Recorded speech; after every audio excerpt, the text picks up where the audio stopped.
સુરતમાં ભૂતિયા ડિમોલિશન તરીકે ચર્ચામાં રહેલા નાસિરનગર પ્રકરણને હવે નવો રાજકીય વળાંક મળ્યો છે. વડગામના ધારાસભ્ય જિગ્નેશ મેવાણીએ સમગ્ર મામલે એક નવા અને ગંભીર આક્ષેપો સાથે પોલીસની ભૂમિકા પર સવાલ ઉઠાવ્યા છે અને મેવાણીનો આરોપ છે કે કેટલાક પોલીસ કર્મીઓની એક એવી ટોળકી છે જે અગાઉ રાજકોટમાં પણ આવી જ પ્રકારની તોડબાજીની કાર્યવાહી કરી રહી હતી અને હવે સુરતમાં પણ આવી જ કામગીરીમાં સંડોવાઈ રહી છે. આ નિવેદન બાદ ફરી એકવાર સુરતનું નાસિરનગર ડિમોલિશન પ્રકરણ ચર્ચાના કેન્દ્રમાં આવી ગયું છે. કારણ કે એક તરફ શરૂઆતમાં સુરત મનપા કહેતી હતી કે અમને આ કાર્યવાહી વિશે કોઈ જાણ નથી, ત્યારે હવે 12 દિવસ બાદ મનપાના એક અધિકારીએ આવીને સમગ્ર કાર્યવાહી કાયદેસર હોવાનું જણાવ્યું છે. તો આખરે સત્ય શું છે? આવો વિગતે વાત કરીએ સમગ્ર મામલા વિશે આ અહેવાલમાં. નમસ્કાર, હું ચિરાગ વર્ષાબેન, આપ જોઈ રહ્યા છો સ્વમાન. સુરતના નાસિરનગર વિસ્તારમાં થોડા દિવસ પહેલા થયેલા ડિમોલિશન બાદ અનેક સવાલ ઊભા થયા હતા. સૌથી મોટો પ્રશ્ન એ હતો કે આખરે આ કાર્યવાહી કોના આદેશથી કરવામાં આવી હતી. શરૂઆતમાં જ્યારે સુરત મહાનગરપાલિકાના અધિકારીઓને આ અંગે પૂછવામાં આવ્યું ત્યારે તેઓએ કોઈ સ્પષ્ટ જવાબ આપ્યો નહોતો અને અમને ખબર નથી એવું કહેતા હોવાનું સામે આવ્યું હતું.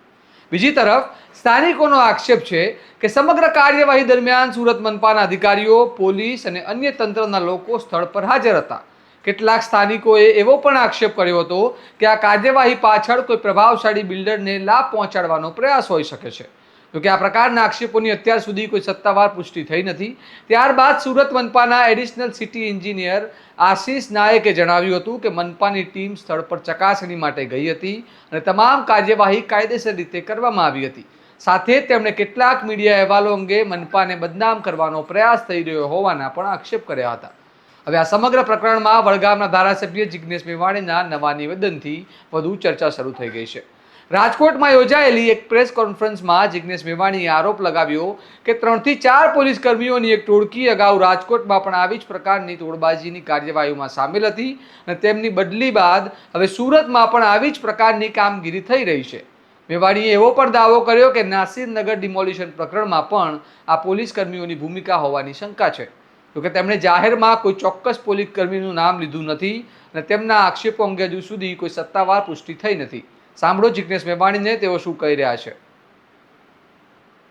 કેટલીક મોટી કોર્પોરેટ કંપનીઓ, પૂંજીપતિઓ, ઉદ્યોગપતિઓને સાચવવા, કરોડપતિઓને ખરબપતિ બનાવવા માટે ગુજરાતની ભારતીય જનતા પાર્ટીની સરકાર એ કંપનીઓ સાથે મિલીભગત કરી ખાસ કરીને સૌરાષ્ટ્રના અને પછી આગળ જતા ગુજરાતના 26 જેટલા જિલ્લાઓમાં ખેડૂતોની સદંતર મરજીની વિરુદ્ધ એમના ખેતરમાં બળજબરીપૂર્વક દાદાગીરી કરીને વીજળીના થાંભલા નાખી રહ્યા છે. આ વીજળીના થાંભલા નાખી રહ્યા છે એ દરમિયાન પોલીસ પ્રશાસન જે પ્રમાણેની જબરદસ્તી અને જોર જુલમ વર્તાવી રહ્યા છે, જે પ્રમાણે બેન દીકરીઓ માતાઓને સુરેન્દ્રનગર જિલ્લાના ધ્રાંગધ્રા તાલુકાના કોંટ ગામે, સાપકડા, મોરબીના ગામે, દ્વારકામાં, અન્ય જગ્યાએ જે પ્રમાણે બેન દીકરીઓ માતાઓને મારી, જે પ્રમાણે યુવાનોની બોછી પકડી ગરદન પછડી, જે પ્રમાણે પશુ કે જાનવરને ઢસડતા હોય એ પ્રમાણે ખેડૂતોને વીંઝોળીને ફેંકી દીધા, ખેડૂતના ખેતરમાં ઘૂસી એમની ખાનગી જગ્યાના તાળા તોડ્યા, બહુ જ બેહુદું અને અમાનવી કહી શકાય એ પ્રમાણેનું વર્તન કંપનીઓના ઇશારે ગુજરાતની ભાજપ સરકારે કરેલું છે. આખા ગુજરાતમાં લગભગ 26 જેટલા જિલ્લામાં આ પ્રમાણે વીજળીના થાંભલા લાગવાના છે. હું ગઈકાલે ધ્રાંગધ્રાના કોંટ ગામની મુલાકાત લઈ આવ્યો, જે 67 મીટરની ત્રિજ્યામાં જેટલા વ્યાપમાં વીજળીનો થાંભલો પેલું સ્ટ્રક્ચર ઊભું કરવાનું હોય છે એ સિવાયની જગ્યામાં લગભગ 1.5 કિલોમીટર સુધીનો એરિયા આ કંપનીઓએ સંપૂર્ણ ગેરકાયદેસર રીતે કાનૂન, બંધારણ, કાયદાકીય જોગવાઈઓની ઉપરવટ જઈ ખેડૂતોની મરજીની વિરુદ્ધ, જાણે ખેડૂતોનું કોઈ અસ્તિત્વ જ ના હોય એ પ્રમાણે ચારે બાજુ દોરડા ખેંચેલા છે, પોતાનો માલ સામાન પાથરેલો છે. એટલે કે ખેડૂતોની ખેતીની જમીનની વપરાશ એ કલેક્ટરે આપેલી પરવાનગી સિવાય કરવાની, પણ એના વળતરનું એક ફદિયું પણ નહીં આપવાનું. અને જો વળતર માગે તો પોલીસને આગળ ધરી બેફામ રીતે એમની સાથે મારકૂટ કરવાની. એટલે આ બધાની વિરુદ્ધમાં કોંગ્રેસ પાર્ટી અને 23 જેટલા કિસાન સંગઠનો દ્વારા, ખાસ કરીને કિસાન સંઘર્ષ સમિતિ દ્વારા અમે બધાએ 15મી તારીખે ગાંધીનગરમાં એક રેલીનું આયોજન કરેલું છે. રેલીમાં 1111 જેટલા ટ્રેક્ટરો ગાંધીનગર પહોંચશે અને ગાંધીનગર પહોંચી અમે સરકારને ચેતવણી આપવાના છીએ કે પૂંજીપતિઓ, ઉદ્યોગપતિઓ અને આ કંપનીઓની દલાલી બંધ કરો.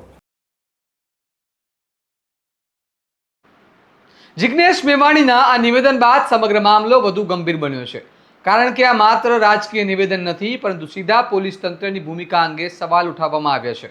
હવે લોકોના મનમાં પણ અનેક પ્રશ્નો ઊભા થઈ રહ્યા છે. શું જિગ્નેશ મેવાણી આગળ જઈને આ પોલીસ કર્મીઓના નામ જાહેર કરશે?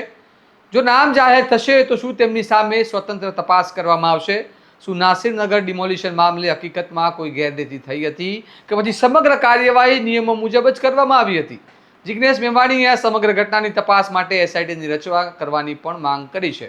હવે જોવાનું રહેશે કે સરકાર આ માંગ પર શું નિર્ણય લે છે અને આક્ષેપો બાદ સમગ્ર વિવાદ કઈ દિશામાં આગળ વધે છે. આ મામલે તમારું શું કહેવું છે? શું નાસિરનગર ડિમોલિશન પ્રકરણની સ્વતંત્ર અને નિષ્પક્ષ તપાસ થવી જોઈએ? શું આ સમગ્ર કાર્યવાહીનું સત્ય બહાર આવવું જરૂરી નથી? અમને કમેન્ટમાં જરૂર જણાવો અને આવા જ વિશ્લેષણાત્મક અહેવાલો માટે તમારા સ્વમાનને લાઇક, શેર અને સબસ્ક્રાઇબ કરવાનું ભૂલતા નહીં. નમસ્કાર.